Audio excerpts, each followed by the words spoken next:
राहुल गांधी जी के लिए, न मैं किसी का हबीब हूँ न मैं किसी का रकीब हूँ, जो बिगड़ गया वो नसीब हूँ, जो उजड़ गया वो दयार हूँ, जो किसी के काम न आ सका वो मैं एक मुश्त गुबार हूँ।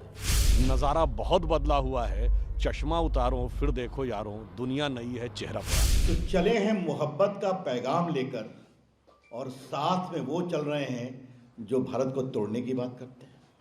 आज आप कह रहे हैं कि हम जाएंगे कश्मीर में तिरंगा लहराएंगे, तो राहुल गांधी जी कश्मीर में तिरंगा लहराने का सौभाग्य कैसे मिल रहा है? 370 हटने के कारण आप वहां जा रहे हैं, वहां शांति है, वहां सद्भाव है, वहां भारत माता की जय लगती है और तिरंगा लहरता है। कृपया करके भारत में धार्मिक आधार पर विद्वेष की कहानी बंद करिए। देखिए, भारत जोड़ो यात्रा केरल से शुरू हुई, जहां बीफ काट पार्टी देने वालों का साथ, फिर तमिलनाडु में पहुंची तो उस फादर जॉर्ज पुनिया का साथ जो कहते हैं कि जूते इसलिए पहनता हूं कि भारत की धरती से उनका पैर टच ना हो जाए। फिर कर्नाटक में पहुंचती है तो वहाँ के वो कार्यकारी अध्यक्ष जो हिंदू शब्द के लिए गंदा कहते हैं। फिर महाराष्ट्र पहुंचती है तो स्वतंत्र वीर सावरकर का अपमान। उसके बाद गांधीयंस विद गन कहने वाली मेधा पाटकर, यानी महात्मा गांधी और बंदूक का साथ, ऐसे तमाम। और फिर ये जो आपने कहा कि कमल हसन जी जो कहते थे कि फला राजा हिंदू नहीं थे, तो तमाम प्रकार की विघटनकारी पृथकतावादी ताकतों और विचारों को आगोश में समेटे हुए दिल्ली में आकर खड़े हुए और ये कहने का प्रयास किया कि विपक्षी दल हमारे साथ आ जाएं, मगर अफसोस कि भारत जोड़ो की बात कहने वाले विपक्ष को भी नहीं जोड़ पाए और अपनी पार्टी को भी जोड़ते हुए नज़र नहीं आ रहे हैं। तो उनके ऊपर तो मुझे वह पंक्ति लगती है उचित कि जब वो दिल्ली में प्रवेश कर रहे हैं जहां उनकी सल्तनत तबाह हो चुकी है, 2 विधानसभा और लोकसभा चुनावों में 0-0 सीटें हैं और हाल ही में एमसीडी में तबाही हो चुकी है, तो जैसे दिल्ली का आखिरी मुगल बादशाह बहादुर शाह जफ़र ने जो नज़्म लिखी थी वो उनके ऊपर है कि इसमें हबीब का अर्थ होता ना दोस्त। न मैं किसी का हबीब हूँ, राहुल गांधी जी के लिए, न मैं किसी का हबीब हूँ न मैं किसी का रकीब हूँ, जो बिगड़ गया वो नसीब हूँ, जो उजड़ गया वो दयार हूँ, जो किसी के काम ना आ सका वो मैं एक मुश्त गुबार हूँ।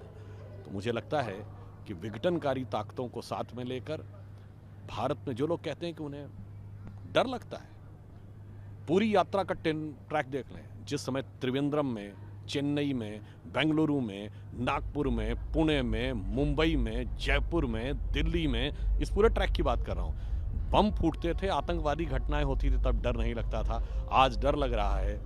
ऐसी नज़र रखने वालों के लिए तो मैं कहूँगा नज़ारा बहुत बदला हुआ है, चश्मा उतारो फिर देखो यारों, दुनिया नई है चेहरा पुराना। मैं मोहब्बत का पैगाम लेकर के आया हूं,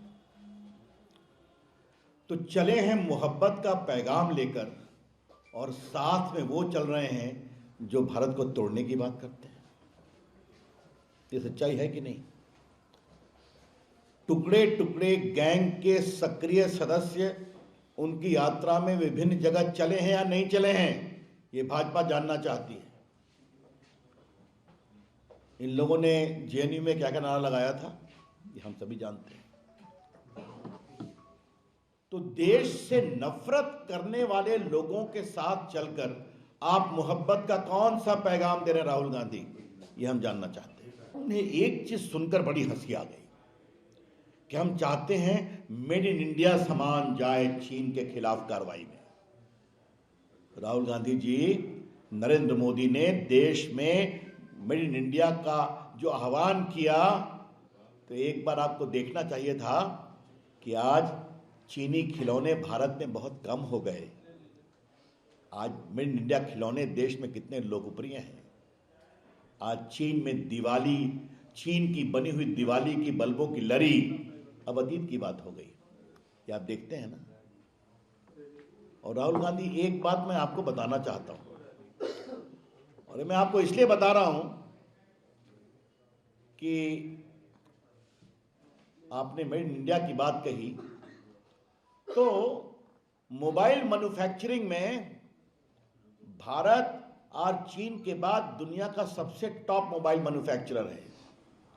और राहुल गांधी, मैं आपको बता दूं कि एप्पल के फोन भी भारत में बनते हैं, लिखा होता है मेड इन इंडिया, जो इंडिया में भी बिकते हैं और बाहर भी जाते हैं। सैमसंग के भी फोन भारत में बन रहे हैं और लिखा होता है मेड इन इंडिया, और भारत में भी बनते हैं और बाहर भी जाते हैं। आज की सरकार सबका साथ, सबका विकास, सबका विश्वास, सबके प्रयास की सरकार है ना। और राहुल गांधी जी, आप बार बार जो धार्मिक विद्वेष की बात करते हैं, तो आज मुझे आपको कुछ बताना है। एक महान नेता सरदार पटेल, जिसने प्रामाणिकता से आजादी के बाद देश को जोड़ा था, 550 से अधिक रियासतों को भारत ने मिलाया था। आपने सरदार पटेल का कभी नाम लिया क्या अपनी यात्रा में? आज उनका ऐतिहासिक दुनिया की सबसे बड़ी मूर्ति बनी है, कभी वहां जाने की भी आपको सुध मिली कि वहां जाके प्रणाम करना चाहिए? कभी नहीं। और आज आप कह रहे हैं कि हम जाएंगे, कश्मीर में तिरंगा लहराएंगे। तो राहुल गांधी जी, कश्मीर में तिरंगा लहराने का सौभाग्य कैसे मिल रहा है? 370 हटने के कारण आप वहां जा रहे हैं, वहां शांति है, वहां सद्भाव है, वहां भारत माता की जय लगती है और तिरंगा लहरता है। ये काम भी नरेंद्र मोदी की सरकार ने किया, क्योंकि बंटवारा भी कांग्रेस पार्टी की नीति, धारा 370 भी कांग्रेस पार्टी का कुचक्र, और इसको तोड़ने में, समाप्त करने का साहस हमारे प्रधानमंत्री नरेंद्र मोदी जी और साहसी गृह मंत्री अमित शाह के प्रयास और संसद के द्वारा हुआ है। राहुल गांधी जी, मुझे आपको एक और बात कहना है। कृपया करके भारत में धार्मिक आधार पर विद्वेष की कहानी बंद करिए। तो आज अब देश को जोड़ने की बात करते हैं, तो आपकी पार्टी ने, आपकी पार्टी की विचारधारा ने और आपकी पार्टी की राजनीति ने जो नफरत फैलाने का काम किया आजादी के बाद, ये आपको बताना जरूरी था।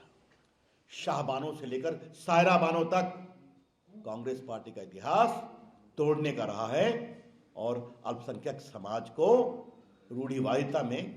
राहुल गांधी जी के लिए न मैं किसी का हबीब हूँ, न मैं किसी का रकीब हूँ, जो बिगड़ गया वो नसीब हूँ, जो उजड़ गया वो दयार हूँ, जो किसी के काम न आ सका वो मैं एक मुश्त गुबार हूँ। नज़ारा बहुत बदला हुआ है, चश्मा उतारो फिर देखो यारों, दुनिया नई है चेहरा पर। तो चले हैं मोहब्बत का पैगाम लेकर, और साथ में वो चल रहे हैं जो भारत को तोड़ने की बात करते हैं। आज आप कह रहे हैं कि हम जाएंगे, कश्मीर में तिरंगा लहराएंगे। तो राहुल गांधी जी, कश्मीर में तिरंगा लहराने का सौभाग्य कैसे मिल रहा है? 370 हटने के कारण आप वहां जा रहे हैं, वहां शांति है, वहां सद्भाव है, वहां भारत माता की जय लगती है और तिरंगा लहरता है। कृपया करके भारत में